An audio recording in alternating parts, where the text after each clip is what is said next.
Right గా Samarlakota triple murder కేసులో పోలీసుల విచారణ కొనసాగుతోంది. విచారణకు సంబంధించి పోలీసులు అన్ని కోణాల్లో దర్యాప్తు చేపట్టడం జరిగింది. అయితే తల్లి పిల్లలను అతి కిరాతకంగా హత్య చేసి దుండగుడు పారిపోయిన ఘటన చోటు చేసుకుంది. సామర్లకోటలో ఆ స్థానికులంతా కూడా భయాందోళనతో ఉన్న పరిస్థితి. తమకు కూడా ఆడపిల్లలు ఉన్నారంటూ కూడా పలువురు బిగ్ టీవీతో కూడా చెప్పడం జరిగింది. వారందరూ భయాందోళన వ్యక్తం చేసిన పరిస్థితి కూడా సామర్లకోటలో చోటు చేసుకుంది. అయితే తాజాగా దానికి సంబంధించిన నిందితుడి ఆనవాళ్లు పోలీసులు గుర్తించినట్టు కూడా తెలుస్తోంది. ఈ హత్యలో ఉన్న హత్య చేసిన నిందితుడిని పోలీసులు అదుపులోకి తీసుకున్నట్టు కూడా సమాచారం. అలాగే ఈ హత్యకు సంబంధించి ఎవరైతే హత్య చేయబడ్డారో వాళ్ళకి అత్యంత సన్నిహితుడు నిందితుడు అంటూ కూడా పోలీసులు చెప్పడం జరిగింది. అయితే సెల్ సిగ్నల్ ఆధారంగా అనుమానితుడిని పోలీసులు పట్టుకున్నారు. 3 సిఐలు 6 ఎస్ఐలతో ప్రత్యేక టీం కూడా ఏర్పాటు చేయడం జరిగింది. ఆర్థికంగా కానీ లేకపోతే ఇతర కారణాలు ఉన్నాయా అనే కోణంలో కూడా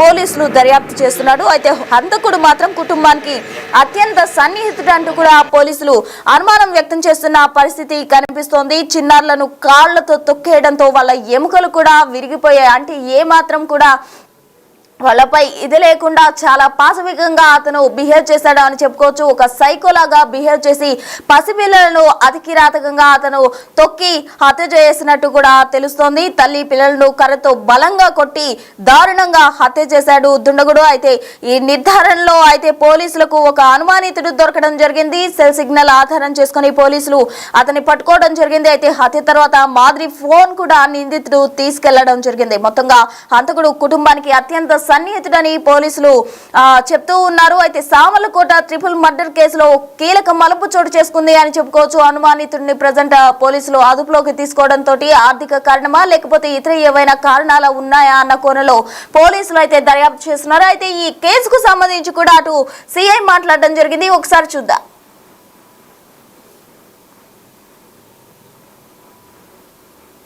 నిన్న మార్నింగ్ వెలుగులోకి వచ్చిన ఈ ఒక తల్లి 2 పిల్లలు మాధురి గారు వాళ్ళ 2 పిల్లలు ఈ మర్డర్ అనేది మనందరికీ తెలిసిందే.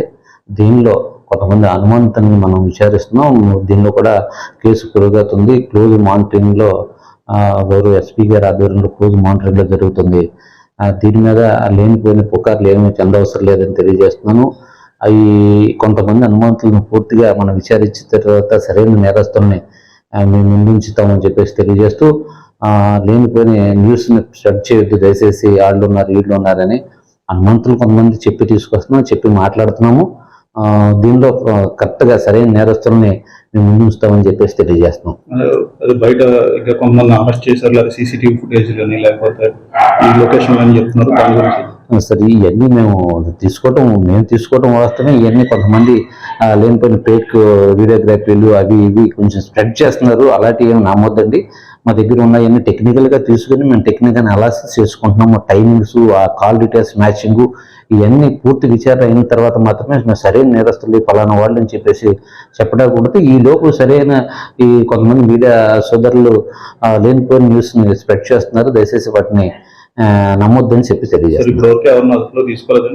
కొంతమంది అనుమానాలు తీసుకొస్తున్నాం. వాళ్ళ పెద్దలతోనూ వాళ్ళ కుటుంబ సభ్యులతో చెప్పి కూడా తీసుకొచ్చి వారిని విచారించి మళ్ళీ వాళ్ళకి పంపిస్తడం జరుగుతుంది. దీనిలో పురోగతి ఉంది. మేము 1 or 2 daysలో మేము దీనికి సరైన నేరస్తుల్ని ముందు పెడతామని చెప్పేసి తెలియజేస్తాం. మీడియాకి ఏం చెప్పచ్చు మరి ఈ విషయంలో? అంటే చాలా రకరకాలుగా వార్తలు వస్తున్నాయి, దాని గురించి ఏం చెప్పచ్చు? దీనిలో భార్య పిల్లలు ఈ యొక్క సంఘటన ఘోరమైన సంఘటనే మేమందరికీ తెలిసిందే.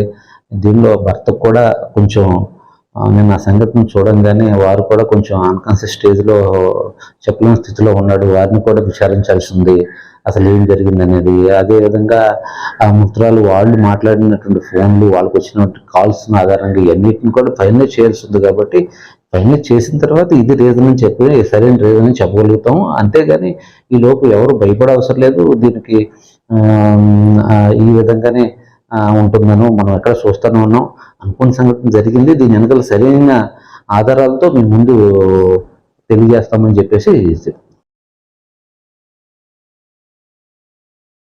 రామల్లకోట ట్రిపుల్ మర్డర్ కేసులో పోలీసులు దర్యాప్తు వేగవంతం చేశారు. ఇప్పటికే అనుమానితుడిగా ఉన్న ఒక వ్యక్తిని పోలీసులు అదుపులోకి తీసుకున్నట్టు కూడా తెలుస్తోంది. సెల్ ఫోన్ సిగ్నల్స్ ఆధారం చేసుకుని అతను పోలీసులు పట్టుకున్నారు. అయితే కుటుంబానికి హంతకుడు అత్యంత సన్నిహితుడిగా ఉన్నట్టు కూడా అనుమానాలు వ్యక్తం చేస్తున్నారు పోలీసులు. అయితే పలు కోణాల్లో ఈ పోలీసులు కేసుకు సంబంధించి కూడా దర్యాప్తు చేపట్టడం జరిగింది. అటు ఈ హత్యకు సంబంధించి కూడా స్థానికుల్లో భయాందోళన అయితే నెలకొంది అని చెప్పుకోవచ్చు. అయితే ముగ్గురిని అతి కిరాతకంగా హత్య చేశారు దుండగుడు. హత్య చేసిన అనంతరం మృతురాలి సెల్ ఫోన్ ను కూడా తీసుకువెళ్లిపోవడం జరిగింది. అయితే సెల్ ఫోన్ సిగ్నల్స్ ఆధారంగా పోలీసులు దర్యాప్తు చేపట్టడం జరిగింది. అనుమానితుడిగా ఉన్న వ్యక్తిని పోలీసులు ఇప్పుడు అదుపులోకి తీసుకున్నారు. అతన్ని పట్టుకొని విచారిస్తూ ఉన్నారు. మరి ఈ కేసులో పురోగతి అనేది వచ్చిందనే చెప్పుకోవచ్చు కొంతమేర. అయితే ఈ కేసు ఒక కీలక మలుపు కూడా చోటు చేసుకుంది అని చెప్పుకోవచ్చు. అనుమానితుడిని పట్టుకోవడంతో మరి అతనే హత్య చేశాడా లేకపోతే ఇంకెవరైనా హత్యలో పాత్ర ఉందా అన్న కోణంలో అయితే పోలీసులు దర్యాప్తు చేపట్టడం జరిగింది. అయితే ఈ హత్యకు సంబంధించి కూడా మృతురాలి అక్క మాట్లాడడం జరిగింది. ఒకసారి చూద్దాం. ప్రసాద్ నా తమ్ముడండి, ఇద్దరు పాపలండి. మిస్సి అండి అమ్మాయి పేరు అంటే పుష్పకుమారి 8 years, జెస్లోన ప్రైజీ జెస్లోన 6 years అండి. పిల్లలందరినీ బాగానే చూసుకుంటాడండి. డ్రైవర్ తను, బొరోలో డ్రైవర్ తను ప్రైవేట్ కంపెనీలో. మరి డ్యూటీకి వెళ్ళి వచ్చేటప్పటికి తలుపులు తీయలేదని తలుపు పక్క కొట్టాడు. ఇంకో తలుపుతో తాళం వేసిందని పక్కింటి వాళ్ళు అరుస్తుంటే ఏ బాబు అంటే తాళం తీయటం లేదమ్మా అంటే సుత్తి ఏమన్నా బాబు అంటే సుత్తిచ్చి ఆవిడే ఉందటండి దగ్గర. సుత్తిచ్చి తలుపు బల్ల కొడితే తాళం తీసాడండి. తాళం తీసేటప్పటికి డెడ్ బాడీలు 3 హాల్లో ఉన్నాయండి. ఏమైందో ఏమో తెలియదండి. దొరికేటప్పటికి మా చెక్కింటి ఫోన్ చేశాడు. మేము వెంటనే పరిగెట్టి వెళ్తే అక్క నా పిల్లల్ని చంపేశారు, చెల్లి నా పిల్లల్ని చంపేశారు, నా భార్యను చంపేశారు అని ఏడుస్తున్నాడు. ఏంటని అనుకునేటప్పటికి ఎలా తీసారో బ్యాక్ డోర్ ఓపెన్ అయ్యి వెళ్ళటండి నేను వెళ్ళేటప్పుడు పొద్దుటికి. సరే మరి ఆ పిల్లలు ఒక పిల్లకమ్మ మెల్ల ఇచ్చేసినట్టు ఉన్నాయండి. ఒక పిల్లకమ్మ ఛాతి మీద అడిగేసి తొక్కేశాడు. చనిపోయిందో లేదో డౌట్ కన్ఫర్మేషన్కి మళ్ళా వాడి దగ్గర ఉన్న రాడ్ ఏదో తీసి అమ్మాయి బుర్ర కూడా చిన్నపిల్లది 6 years బేబీని మాత్రం బుర్ర పగలగొట్టాడు. పెద్ద ఆవిడ బుర్ర కూడా కళ్ళు ముందు పగలగొట్టేశాడు. తర్వాత ఇవన్నీ మొహం అంతా పగలగొట్టి తల పగలగొట్టాడు. అమ్మాయి బ్లడ్లోనే ఉందండి, చిన్న పాప బ్లడ్లోనే. పెద్ద పిల్ల మొహం మాత్రం ఇక్కడ దాకా పగలగొట్టాడు. అదే పెద్ద చిన్న అమ్మాయి ముఖం కూడా అలాగే బదలగొట్టాడు. సేమ్ సిచ్యువేషన్ పక్కన అలాగే ఉన్నాడు. రిపోర్ట్లు ఒక 1 week తర్వాత వస్తాయని చెప్తున్నారండి. అన్యోన్యంగానే ఉంటారండి భార్య భర్తలు. పిల్లల విషయంలో ఏ గొడవలు లేవండి. చిన్న గొడవల్లో మళ్ళీ సాయంత్రం మాట్లాడేసుకుంటారండి. ఎప్పుడు ఏం చెప్పడండి ఏ విషయంలో కూడా. చిన్నపిల్లలు కూడా మనం ఏమన్నా కూడా ఇది చేయడం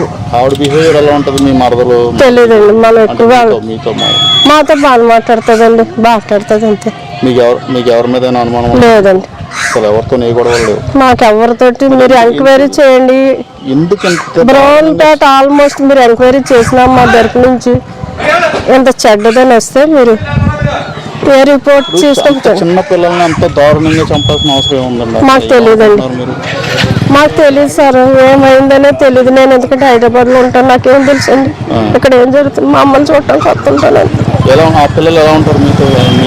అసలు వదలరండి. అత్త నాకు అది కావాలి, అత్త ఇది కావాలి, అత్త నాకు ఫోన్ చేసి అదితే అత్త ఇస్తే అత్త అంటారండి. పిల్లలు వచ్చిన కానీ పుష్పకుమారి అని 8 years అమ్మాయమ్మ 4th classకి వచ్చిందండి ఈ సంవత్సరం. ప్రైజీ జెస్లోనమ్మ 1st classకి వచ్చిందండి ఈ సంవత్సరం.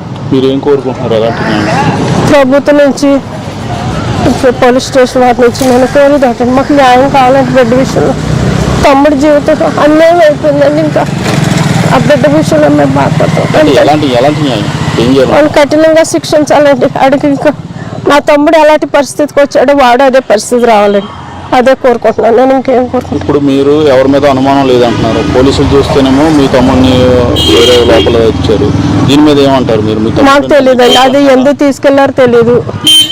వాళ్ళేమో బట్టలు తెచ్చుకున్నారు మార్చుకోవటానికి అంటున్నారు. ఏం చేస్తారో చేయలేండి. మీరు మరి ఏంటి నెక్స్ట్ మీ తమ్ముడిని బయటకు తీసుకోవడానికి ఏం చేస్తారు? చేద్దామండి. దారిలో ఏదో వెతుకుతామండి. మరి ఇంకా దెబ్బలు తిన్నామని పదాలు కదండి. మాకే వచ్చింది కదా బాధ అంతా. చూస్తానండి, ట్రై చేస్తాం మేము అందరం కలిసి. చూసారు కదా, ఈ హత్యలో అనుమానితుడిని పోలీసులు కూడా అదుపులోకి తీసుకోవడం జరిగింది.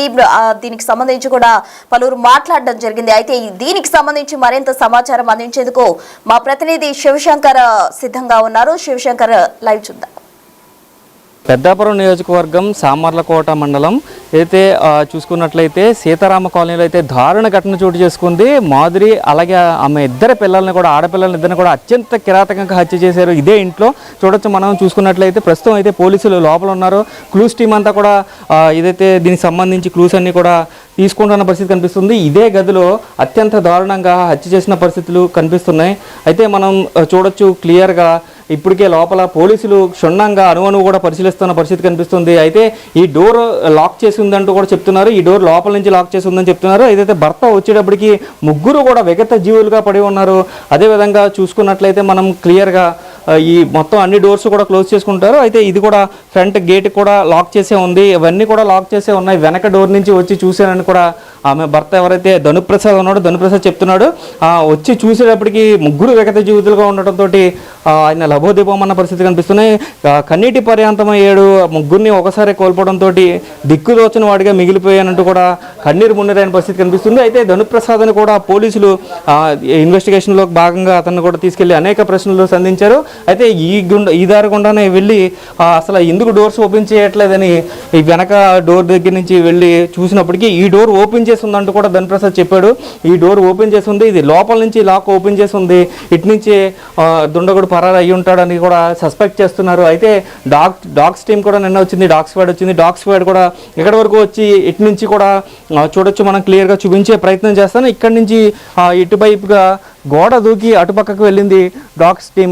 చూడొచ్చు ఇలాగా ఇటు నుంచి గోడ దూకి అటుపక్క వెళ్ళింది. అటుపక్కనంతా కూడా కొత్త జగనన్న కాలనీ, అదంతా కూడా ఇది ఇక్కడ వరకు మాత్రమే సీతారామ కాలనీ, అటుపక్కనంతా కూడా జగనన్న కాలనీ. సో ఇలా గోడ దూకి అలా జగనన్న కాలనీ వైపు వెళ్ళి డాగ్స్ స్క్వాడ్ మళ్ళీ తిరిగి వెనక్కి వచ్చిందంటూ కూడా పోలీసులు కూడా చెప్తున్న పరిస్థితి కనిపిస్తుంది. అయితే ఓవరాల్గా చూసుకున్నట్లయితే అసలు ఎవరు హత్య చేసి ఉంటారో, అసలు బ్యాక్ డోర్ నుంచి రావాల్సిన అవసరం ఉంది, లేదా బ్యాక్ డోర్ నుంచి వెళ్ళాడా ముందు నుంచే వచ్చి అనే పరిస్థితులు, అనే కోణంలో కూడా పోలీసులు ఎంక్వైరీ చేస్తున్నారు. అయితే call data, Madhuri call data అలాగే ధనుప్రసాద్ కాల్ డేటా, ఇద్దరిది కూడా కాల్ డేటాని సేకరించి ఆ కాల్ డేటా ద్వారా కూడా ఎంక్వైరీ కొనసాగిస్తున్నారు. ఇప్పటికే లోపలికి పోలీసు క్లూస్ టీం కూడా ఉంది. చూడొచ్చు చిన్నారులు సైకిళ్ళు కూడా అక్కడ మనం క్లియర్గా చూసే ప్రయత్నం చేద్దాం.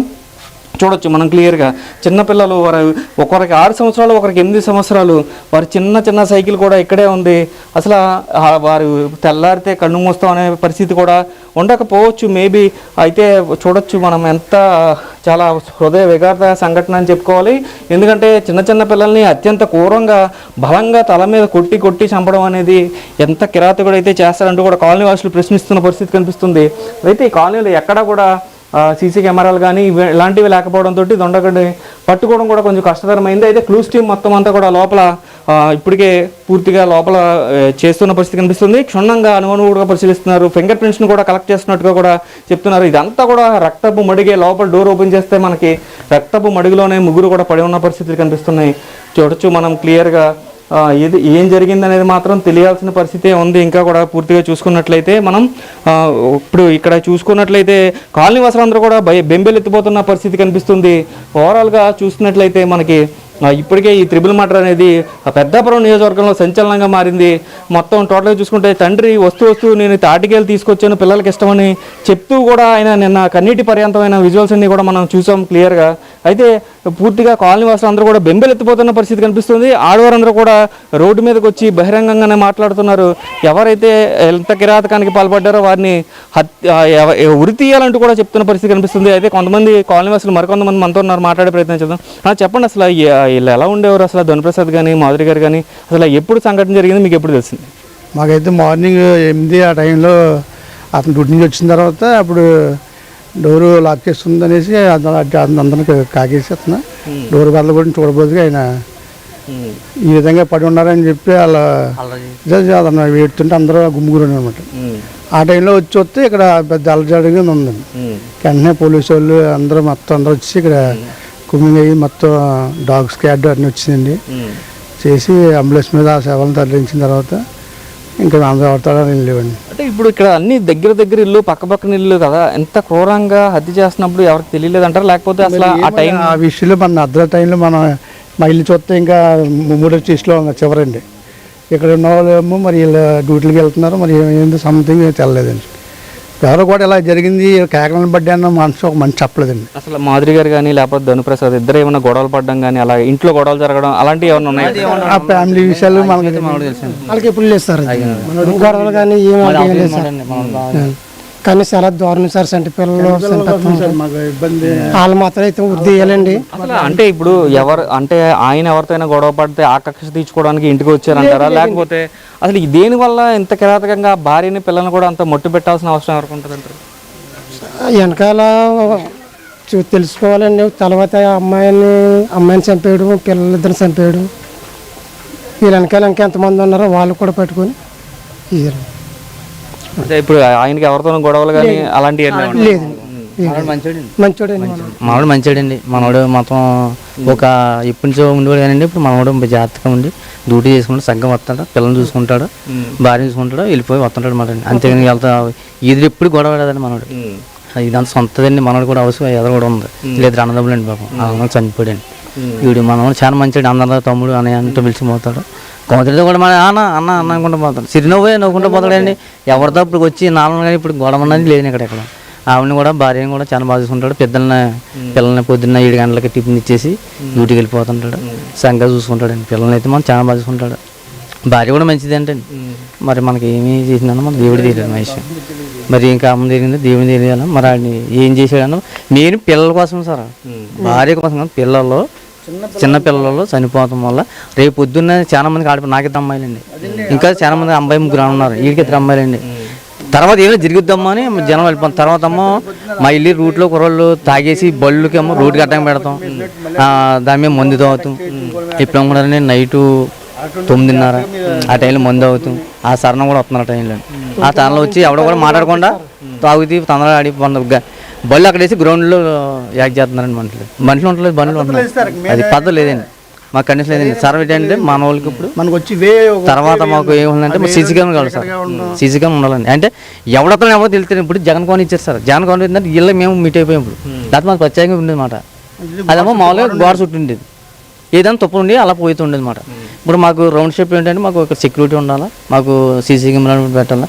ఈ రమ్మ లైట్లు లేవండి మాకమ్మ. మళ్ళీ మీరు వచ్చిన రూట్ ఉందండి, ఆ రూట్ మాత్రం జనాలు ఉన్నారండి.